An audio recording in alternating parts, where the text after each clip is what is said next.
Me gustaría empezar este diálogo mirando un video. Hace pocas horas, Estados Unidos publicó un video en el que ya podemos ver algunas imágenes de la flota. Podemos ver algunos de estos buques de guerra, podemos ver a los soldados en operaciones, a los marinos. Dura apenas 1 minuto y medio. Me gustaría que lo viéramos, así nos podés también explicar en qué consiste todo este despliegue y hablar a continuación de qué naves se han sumado. Vamos, Daniel, adelante, por favor.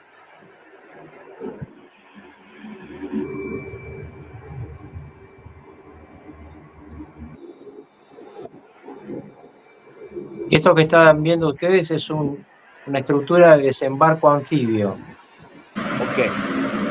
Eso supongo que lleva vehículos terrestres, además de soldados, ¿no? Sí, lleva estructura de desembarco y dentro de la estructura de desembarco diversos tipos de vehículo terrestre, pero ustedes tengan en cuenta que al mismo tiempo que esto está sucediendo, cuando produzcan el desembarco, los Sí. helicópteros que están en el Iwo Jima, que es la base naval ambulante, y los Harrier de despegue vertical van a estar operando sobre el territorio como techo de defensa de quienes lleguen a las playas de Venezuela. Mira, yo cuando lo veía pensaba precisamente en eso. Yo ya lo vi al video hace un rato y pensaba, estos aparatos enormes que se desplazan en el agua no parecen especialmente rápidos y yo podía imaginar toda una tropa venezolana disparando contra esas estructuras. Entonces, estas estructuras son cubiertas desde el aire, me decís. Son cubiertas desde el aire de esos dos mecanismos que son de baja altura. Tanto el Harrier como los helicópteros pueden atacar estructuras de defensa sin perjuicio de que ustedes tengan en cuenta que la estructura militar, que en este momento está cercana ya a las aguas territoriales de Venezuela, aparentemente estarían llegando mañana jueves al borde de las aguas territoriales.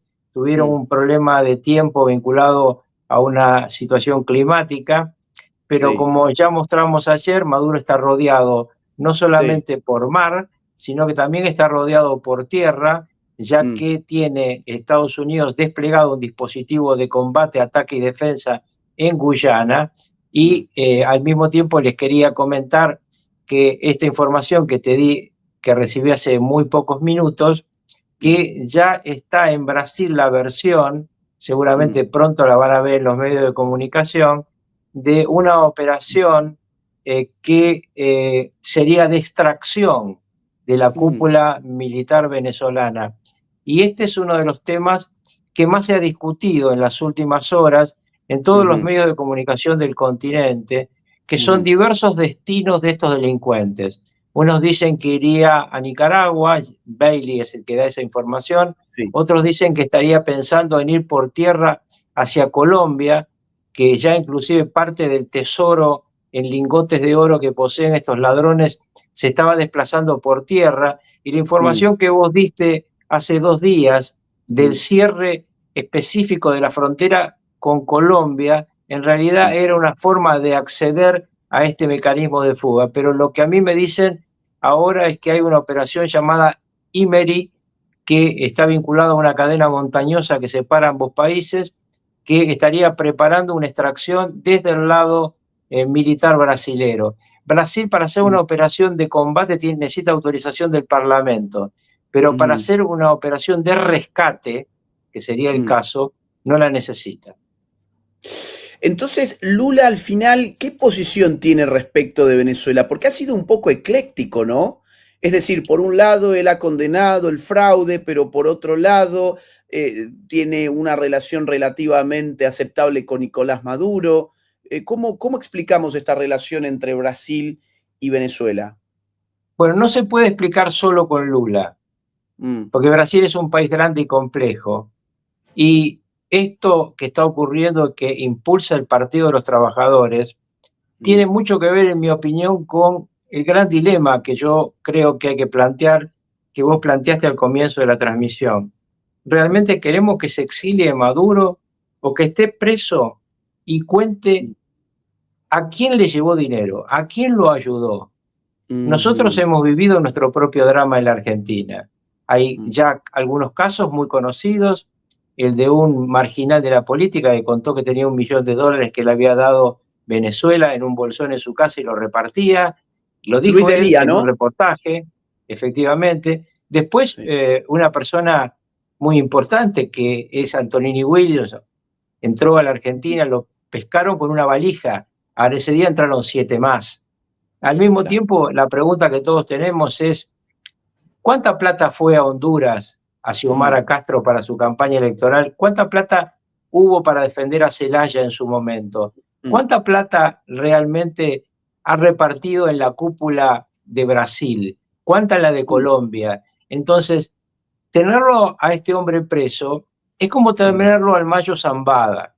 Claro. El Mayo Zambada, luego de haber confesado sus crímenes, ya ha sido condenado a, y escuchen esto, $15.000 millones tiene que pagar el Mayo Zambada.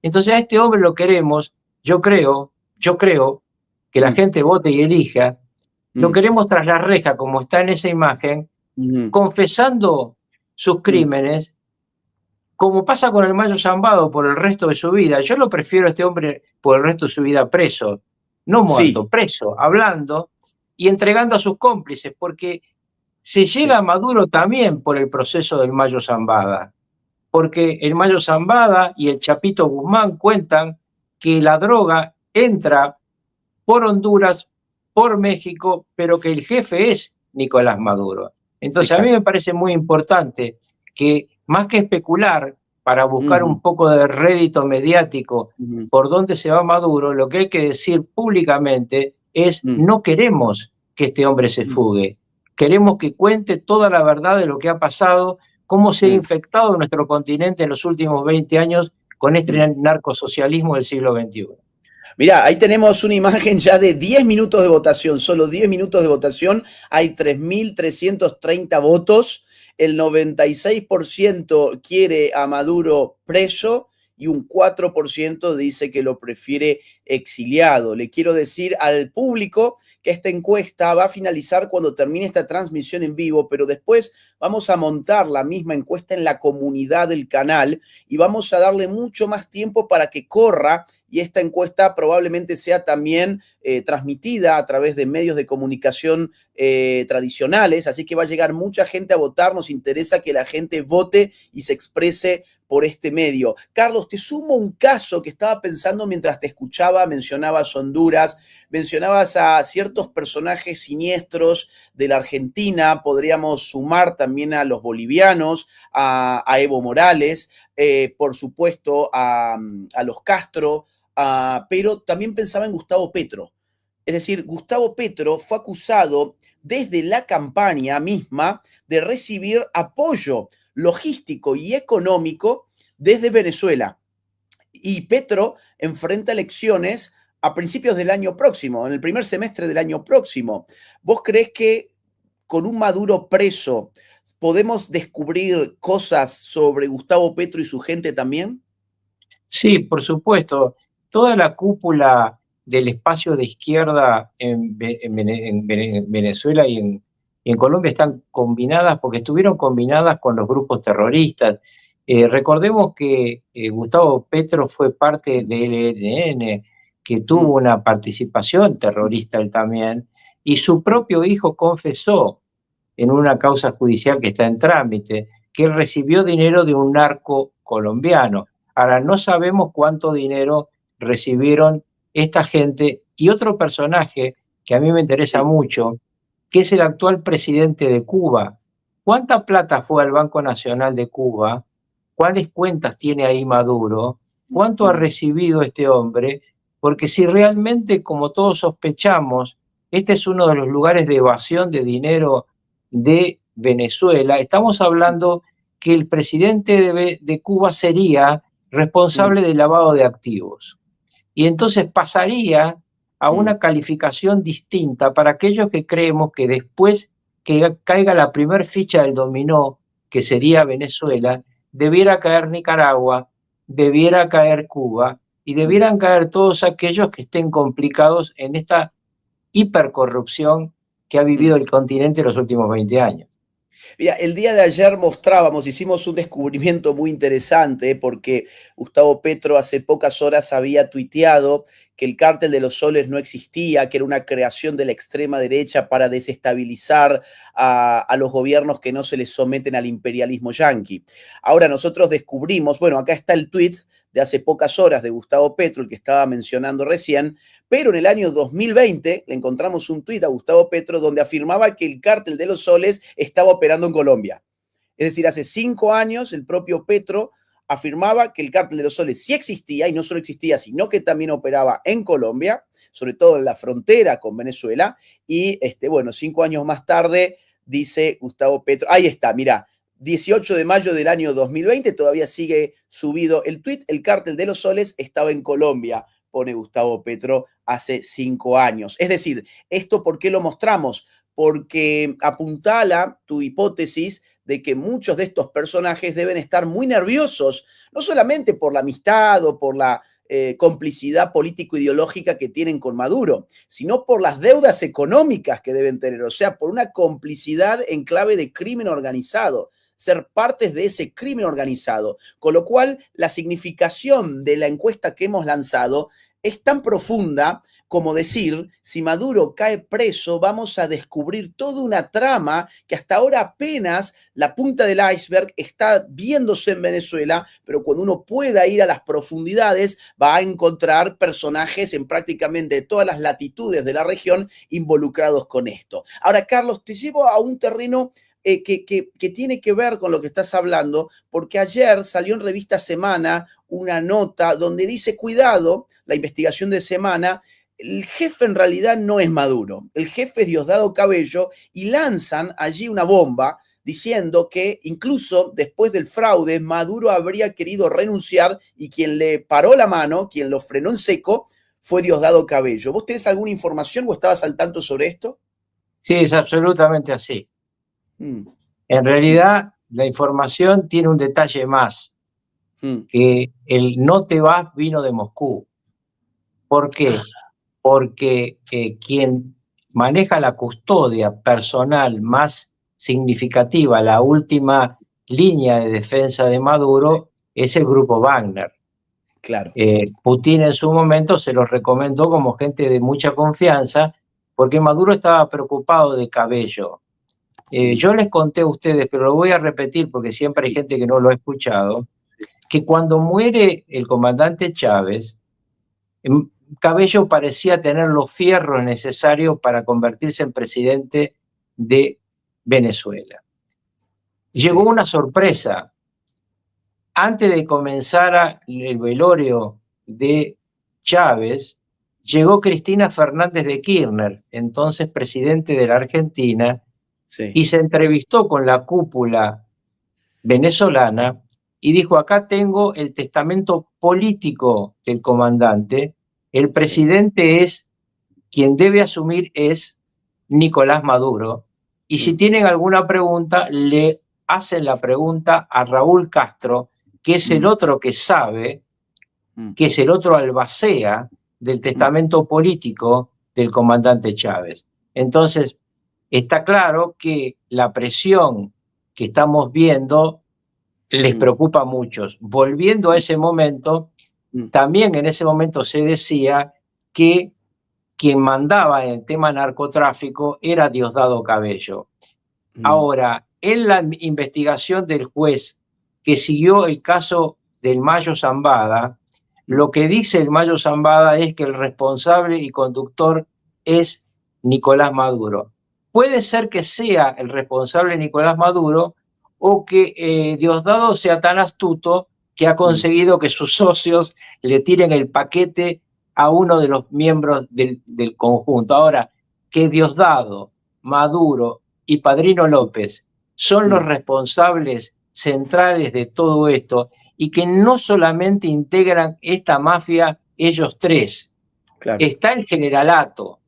Digo porque también he escuchado que algunos dicen que se podría hacer una transición con los generales de Maduro. Eso es una transición hacia la nada. Quien tiene que asumir el gobierno es Edmundo González Urrutia, quien tiene que asumir el poder dentro de ese gobierno es Corina Machado, a la que no la dejaron competir, porque si el mundo arrasó, ella iba a ser una tormenta, porque tiene, como diríamos en Argentina, los ovarios necesarios para enfrentar a esta mafia, porque hay que enfrentar a esta mafia viviendo en Venezuela. Nosotros las enfrentamos de nuestros países. Ahora, yo creo que acá está en juego también el destino de todos los pueblos que han sido sojuzgados estos 20 años. Y por eso es importante esta sensación que tiene cada cubano, cada venezolano, cada nicaragüense en el exilio, de pensar que la pesadilla empieza a terminar. Yo me he encontrado en estos días con venezolanos que han visto nuestra transmisión aquí en Buenos Aires, que me han parado en la calle para decirme, por favor, gracias, queremos volver a nuestra patria. La Argentina es maravillosa, pero queremos volver a nuestra patria libre. Nadie quiere estar afuera de su país.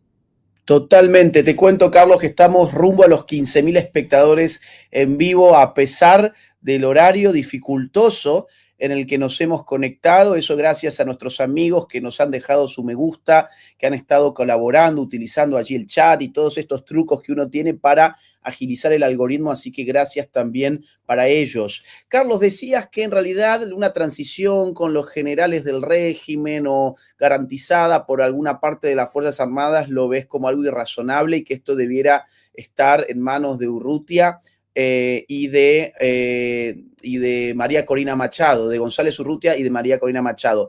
Ahora, esto necesitaría hipotéticamente la garantía de las Fuerzas Armadas de los Estados Unidos, ¿cierto? Es decir, dado que el sostén del régimen es un cuerpo militar totalmente corrompido, ¿cómo se hace para hacer una transición sin contar con el apoyo militar de otro país? Bueno, fundamentalmente con una coalición internacional. Una coalición donde tienen que participar las democracias del continente y las democracias europeas. Mi información es que Francia ha dado una primer palabra al Departamento de Estado, que hay una conversación con el resto de la Unión Europea, con Alemania, con Gran Bretaña, con naturalmente los países que están más cerca de nuestras ideas, como el gobierno italiano. Todo esto tiene algunas dificultades desde el punto de vista jurídico, porque todos estos países tienen que pasar por aprobación parlamentaria para determinados movimientos militares, aunque sean movimientos de captura de jefes narcos. Pero lo que está claro es que el Departamento de Estado y el Consejo de Seguridad Nacional, que estamos ambos en la cabeza de un hombre clave en todo esto, ya lo hemos nombrado, pero Marco Rubio es un hombre clave en todo esto. ¿Por qué? Porque él viene de una familia que sufrió la dictadura cubana. Entonces conoce nuestras cicatrices, porque son las cicatrices de sus padres. Entonces a mí me parece muy importante entender que este hombre está trabajando mucho y que hay que apoyar mucho esta acción. Esta es una acción por la democracia y por la libertad. Cuando alguno dice, es la entrada de un país en otro, esto no es verdad. Esto no es una invasión. Yo tengo muchas diferencias con la presidente de México. Y si Estados Unidos quisiera entrar en México, estaría en desacuerdo, porque a ella la votó el pueblo mexicano. Pero a Maduro no lo votó el pueblo mexicano. Maduro perdió la elección. El presidente es Edmundo González Urrutia. Y esto hay que dejárselo muy claro a la gente, porque empieza ya la cantinela de la izquierda del imperialismo yanqui. Por eso yo digo, acá lo que hay que hacer es consolidar una coalición internacional. Y también digo, los argentinos tenemos que pensar que ahí hay un hermano nuestro, un gendarme que ha sido secuestrado por esta dictadura. El otro día liberaron 13 presos políticos, no lo liberaron a él. ¿Por qué liberaron 13 presos políticos? Porque están intentando dar en Venezuela la batalla de la división del adversario, porque están buscando que algunos empiecen a decir, no, mejor que lo arreglemos entre nosotros. Tratar de arreglarlo entre nosotros fue lo que se hizo hasta ahora. Hasta ahora los estafaron. Por eso Lula no recibió nunca las actas. Las actas de la elección no existen. Por eso sabemos todos, inclusive Lula, que Maduro es un impostor. Y por eso la declaración de Brasil de que no lo reconoce como jefe de Estado. Ahora, parece que sí lo rescataría como delincuente. Veremos lo que hace finalmente Itamaraty. Mira, justamente estaba buscando a ver si ya algo de esto estaba saliendo en prensa. Se empezó a publicar hace pocos minutos, hace nada. Acá, por ejemplo, en Heraldo USA dice Operación Imeri, el plan del presidente Lula para salvar a Nicolás Maduro y llevarlo a Brasil. De acuerdo con lo revelado por este informe, se utilizarían 12 navíos y un helicóptero militar para extraer a Nicolás Maduro de Caracas, Venezuela. Bueno, y acá está toda la información que se ha conocido hasta ahora al respecto. Bueno, la dimos primero. Exactamente, estamos llegando en tiempo real. Mira, te leo algo más. Dice, de acuerdo con lo dado a conocer, la operación Imeri fue acordada durante la cumbre de países amazónicos en Bogotá, Colombia. También mencionábamos la importancia de Colombia en todo esto, ¿no? Donde el ministro de Relaciones Exteriores de Brasil, Mauro Vieira, y su homólogo de Venezuela, Iván Gil, acordaron la extracción de Nicolás Maduro en que utilizarán 12 navales cargados con helicópteros y tropas especiales. Sería un avión KC-390 de la Fuerza Aérea Brasileña que llegará a la capital de Venezuela para extraer a Nicolás Maduro. Sin embargo, de acuerdo con lo revelado por UHN Plus, el plan ha sido cancelado debido a la polarización que estaba generando dentro de las Fuerzas Armadas brasileñas, ya que algunos elementos se negaron a participar en el rescate. Bueno, acá hay muchas versiones. Bueno, sí. Acá estamos viviendo minuto a minuto esta guerra contra el narcotráfico y realmente, bueno, yo había recibido la otra información, ahora vos recibís esto de la división militar. Esto es factible también porque realmente en Brasil hay un fuerte debate en las estructuras militares que obviamente no son marxistas, están preocupados por esta situación que ha ido produciendo poco a poco la presión del Partido de los Trabajadores, y cada vez es más comunista, sobre Lula, que si bien viene de un pasado comunista, como presidente siempre intentó navegar a dos aguas, pero poco a poco se fue entregando a China y a Rusia. Y por eso la posición de Brasil oficial de no reconocer a Maduro es una demostración de que ni China ni Rusia están dispuestos a dar un paso para defender al narcodictador, porque si ellos estuvieran dispuestos a dar un paso para defenderlo, el primer alfil que debían mover en este ajedrez era claramente Lula. ¿Por qué? Por el tamaño de Brasil, por la ubicación de Brasil. Ahora, la otra posibilidad es que haya alguna operación de rescate que no sea oficial. Vamos a ver qué va a pasar, pero en todo caso, yo creo que lo fundamental es que este hombre no se vaya a ninguna parte, sino a una cárcel norteamericana, y que lo veamos de naranja y lo veamos con los cerrojos en sus manos, como lo vimos al Chapo Guzmán y al Mayo Zambada, que confiese y que termine en alguna celda al lado de ellos, al lado del Mayo Zambada o al lado del Chapo Guzmán, no tomando un daiquiri en una playa del Caribe, rodeado de la fortuna que se robó. ¿Qué problema que se compraría Brasil si hiciera algo así, ¿no? Es decir, frente a los Estados Unidos, con quienes la relación ya está muy, muy delicada. Hoy estaba viendo en Reuters a ver si no había nada sobre Venezuela, y prácticamente todas las noticias del día de hoy en la sección Américas, que es básicamente nuestros países para esa agencia, son casi todas de Brasil, y todas relativas a que la cúpula gubernamental ha perdido sus visas, por ejemplo, y ese tipo de cosas. O sea, Brasil hoy está en la mira, con lo cual se compraría un gran problema si esto de la operación Imeri realmente se llevara a cabo. Hablabas recién, Carlos, sobre una posible coalición de países democráticos para respaldar lo que está haciendo Estados Unidos cerca de Venezuela. ¿Ahí a quiénes incluirías? Porque hemos tenido algunas noticias. Ayer, por ejemplo, el gobierno argentino se sumó a declarar como organización terrorista al Cártel de los Soles. También tengo entendido que lo hizo Ecuador y Paraguay. ¿Quién más se ha sumado que vos tengas conocimiento o que creas que se pueda sumar a esto? Bueno, primero aclaremos que Argentina lo que ha hecho es declarar una estructura terrorista internacional a ambos cárteles, pero el paso siguiente, que sería entrar a una coalición, siempre requiere un tratamiento parlamentario. Y todos vemos en este momento en la Argentina, bueno, el resto del continente no saben, una muy fuerte agresión parlamentaria al gobierno actual, porque estamos a muy pocos días de una primera elección en la provincia de Buenos Aires, una provincia muy importante, y luego una elección general el 26 de octubre. Entonces, está contaminando cualquier acción internacional que intente Argentina las elecciones futuras en nuestro país.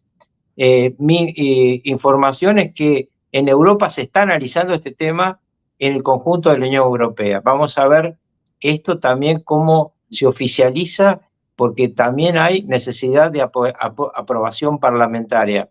Pero en todo caso, lo que está claro es que cuando fue a pedir ayuda a Maduro al continente, solo aparecieron pequeños aliados que viven del dinero de Venezuela. Y te voy a decir una cosa más, que es muy importante que todos sepan. En la última elección de la OEA, el secretario general de la OEA fue elegido por países caribeños que viven de Venezuela. En consecuencia, es muy importante que desaparezca el financiamiento de Venezuela de todas esas realidades. Vos me preguntabas el otro día, cuando hablábamos del intercambio con Cuba, bueno, pero si el intercambio ahora ya no tiene tanta importancia, pero que estamos hablando acá de la inmensa cantidad de dinero negro. Piensen que lo han condenado al Mayo Zambada a pagar 15.000 millones de dólares y ya comenzaron los procesos para decomisar sus propiedades. Hay que tener propiedades por 15.000 millones de dólares. Y cuando alguien tiene propiedades por 15.000 millones de dólares, ¿cuánto efectivo tiene? ¿Cuánto hay en las cajas de seguridad? ¿Cuántos papeles hay en las cajas de seguridad para que sepamos lo que pasó estos últimos 20 años en nuestro continente? Efectivamente, y te sumo una información que fue publicada hace 2 horas en Euronews. Francia manda refuerzos por el narcotráfico en el Caribe en medio de la tensión de Estados Unidos-Venezuela, es decir, directamente relacionado a lo que comentabas de una posible coalición que involucre también a naciones democráticas europeas. O sea, Francia, miren la magnitud de lo que estamos hablando, ¿no? Ahí le pongo un poquito más de zoom para que se vea mejor la letra. La decisión de Francia se enmarca en una ofensiva internacional contra las redes de narcotráfico en el Caribe. El despliegue coincide con el envío de buques estadounidenses a la región, lo que eleva la presión militar y diplomática sobre el gobierno de Nicolás Maduro. Así que también llega despliegue francés a la zona. Y acá tenemos ya casi 19.000 personas conectadas en vivo. La verdad no me esperaba que en esta hora tuviésemos semejante éxito. Gracias a todos los que nos están apoyando en esta transmisión, tanto con sus superchats como con sus likes. Todo nos sirve para poder llegar a más gente. Carlos, te robo 5, mira, ya estamos en 31 minutos, pero si te puedo robar 5 minutos más para un tema que nos ha quedado ahí en el tintero, ¿tenés 5 minutos? Sí, por supuesto. Solamente te quería aclarar respecto al tema de Sí, Europa, que sí. Europa recibe en este momento más cocaína que Estados Unidos y el precio de la cocaína que llega a Europa triplica el precio de la que se paga en Estados Unidos. Entonces la preocupación sobre este entramado narcotraficante es muy significativa. Sí, efectivamente. Vos sabés que otra cosa que leía hoy, que lo comento también de paso por si sirve para el análisis, es que la droga producida fundamentalmente en Colombia, que pasa por la ruta venezolana, es el 25%. El resto pasa fundamentalmente por la misma Colombia o por Ecuador, que todos los problemas de seguridad que ha tenido en los últimos 4 años, aproximadamente 5 años Ecuador, se deben, entre otras cosas, pues se convirtió en una zona caliente de paso de drogas, que se producen sobre todo en Colombia, también algo en Bolivia y algo en Perú. Ahora, el dato de que el 25% pase por Venezuela me parecía interesante de cara a evaluar que atrás de esto no solo hay una guerra contra el narcotráfico, sino también objetivos políticos de largo alcance en América Latina. Es decir, el bloqueo se está haciendo muy próximo a la costa venezolana y se ha declarado como líder de uno de los cárteles más peligrosos al narcodictador Nicolás Maduro, a Diosdado Cabello y a Vladimir Padrino, con lo cual acá para la gente que piensa que esto solamente va de narcotráfico, hay que decirles, por lo menos en mi análisis, que también va de geopolítica, va de política lo que pasa en América Latina y en lo que pasa especialmente en las dictaduras del socialismo del siglo XXI. Te quiero entonces, mirá, ya tenemos 10.432 votos en nuestra encuesta, y los porcentajes se mantienen idénticos. 96% del chat quiere que esta gente termine presa, así nos podemos enterar a quienes han comprado y apoyado en nuestra región, y hay un 4% que los quiere exiliados. Y alguien por ahí pregunta si no existe la opción de muertos. Bueno, por caridad cristiana no quisimos sumar esa opción.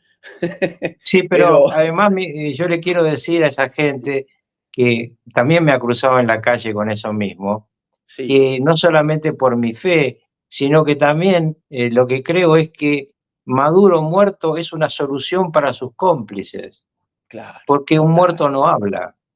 Y nosotros lo que queremos es conocer cómo ha trabajado, por ejemplo, Díaz-Canedo, porque para la libertad del pueblo cubano, si se demuestra que Díaz-Canedo es lavador de activos, entramos a otra realidad.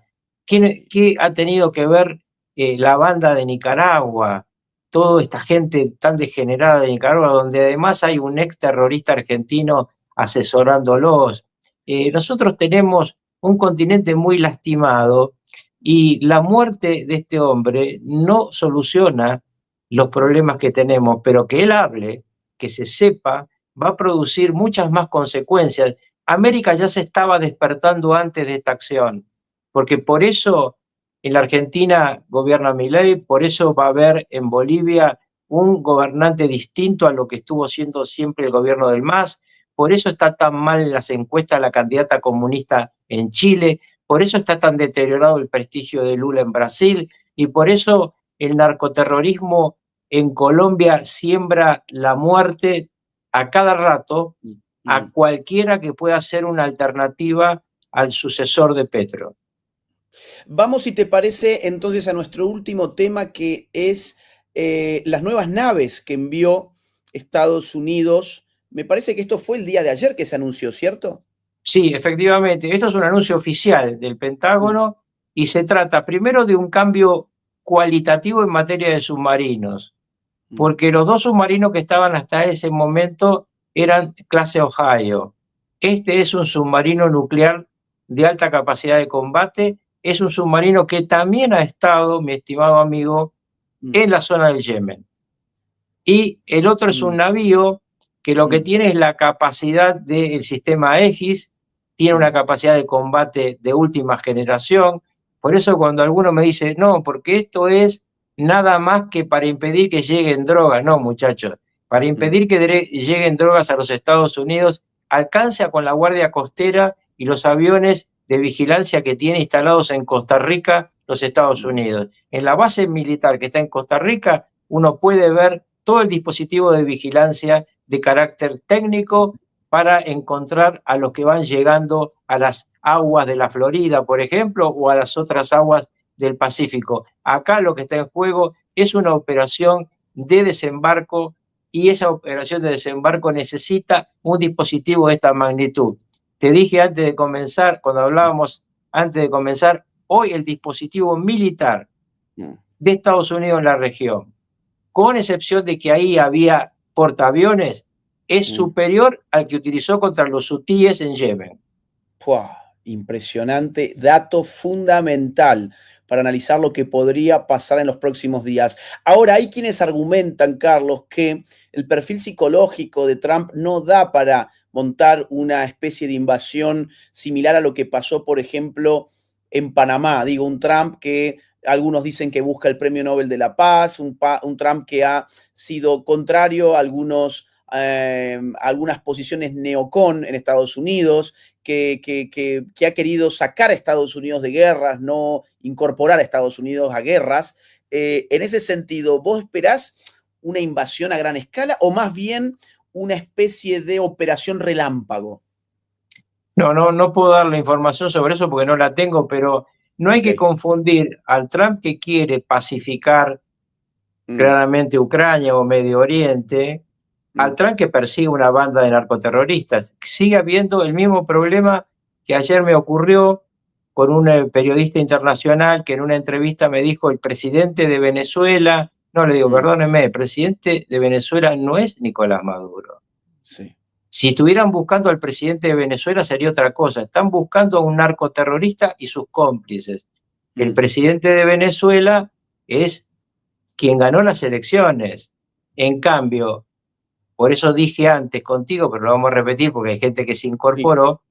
Sí. A mí no me gusta la presidenta de México, pero si Estados Unidos invadiera México, yo diría no. Eso es violar la soberanía de un país, porque esa presidenta no me gusta, pero eligieron los mexicanos. Pero a Maduro no lo eligieron los venezolanos, lo eligió a el mundo. El mundo es el presidente. Eso del mundo lo quiere todo el mundo, está más vigente que nunca. Mira, acá justamente este usuario, Matías, decía, estimados, hay quienes dicen que para una invasión completa Estados Unidos requiere 150.000 soldados, pero para una operación quirúrgica este número es innecesario, ¿verdad? Lo que hay hasta ahora entiendo que son cerca de 7.000, ¿no, Carlos? Sí, pero es un tema que hay que analizarlo desde la profesionalidad de los combatientes. Claro. Una cosa es una persona con buena voluntad, que es un labrador y le dan un fusil, y otra cosa es un grupo de comandos que bajen de los helicópteros y que a cada uno que se le encuentre en el camino lo matan. Vos me preguntás si yo quiero muertes. No quiero ni una sola muerte, pero quiero que los propios militares venezolanos decapiten su cúpula y la entreguen para que sea juzgada, porque se trata no de sus comandantes, como dijo claramente Corina Machado, se trata de una banda de delincuentes. A este usuario que dice 150.000 me parece además que el número es muy exagerado, dado que las Fuerzas Armadas de Venezuela están compuestas por 120.000 y no creo que estén mejor entrenadas que las de Estados Unidos. Una última pregunta, Carlos, te cuento, ya tenemos 21.000 usuarios en vivo mirándonos y quiero tomar una pregunta de una persona que ha donado a esta transmisión en vivo y dice, profe Rucauf, con lo que hizo el payaso de Miqueló acá, ¿puede ir preso? No sé si estás al tanto, Carlos, de quién es Miqueló o Michelo. No. Bueno, es un argentino que ha sido comprado por el régimen de Maduro para ir a hacer TikToks y para ir a apoyar a través de redes sociales. Después te mandaré en todo caso el material. Es desopilante, es un argentino kirchnerista que lo contrató Maduro desde hace algunos meses para que fuese a apoyar a través de las redes sociales y entonces sale bailando algunas canciones en redes, en TikTok a favor de la dictadura. Gente comprada ha comprado de mucho más volumen. Hubo cuando hizo la farsa de su nueva asunción, hubo una troupe de argentinos, algunos han sido embajadores, que gritaban y vivaban. Bueno, con la plata se pueden comprar muchas cosas. Decía mi abuelita, poderoso caballero es don dinero. Ahora, también me gustaría recordar una frase del presidente argentino, cuando los pueblos son convertidos en esclavos, no tienen nada más que perder y son capaces de todo. Te despido con un mensaje de esta espectadora. Hola Agustín, qué lujo tener al doctor Rucauf hoy en tu programa. Yo no sé, pero con tanto despliegue, ¿no será que quieren hacer moñona? No sé qué significa. Y llevarse a todos los socialistas del Caribe. Bueno, eso es lo que estamos esperando todos, estimada amiga. Y bueno, según venimos analizando con Carlos Rucauf, si cae Venezuela, es posible que como un dominó empiecen a caer otros también. Carlos, no sé si querés hacer un cierre, un último comentario. No, un placer estar como siempre contigo y seguiremos los acontecimientos para estar juntos explicando cosas que ocurran en los próximos días. Yo creo que no hay que ser ansiosos porque esta no es una operación sencilla, pero sí hay que creer en la realidad de la relación de fuerzas entre las democracias y las dictaduras. Y Maduro está solo. Maduro está solo. Gracias, Carlos. Un gran abrazo. Hasta la próxima. Al contrario, está siempre, está siempre.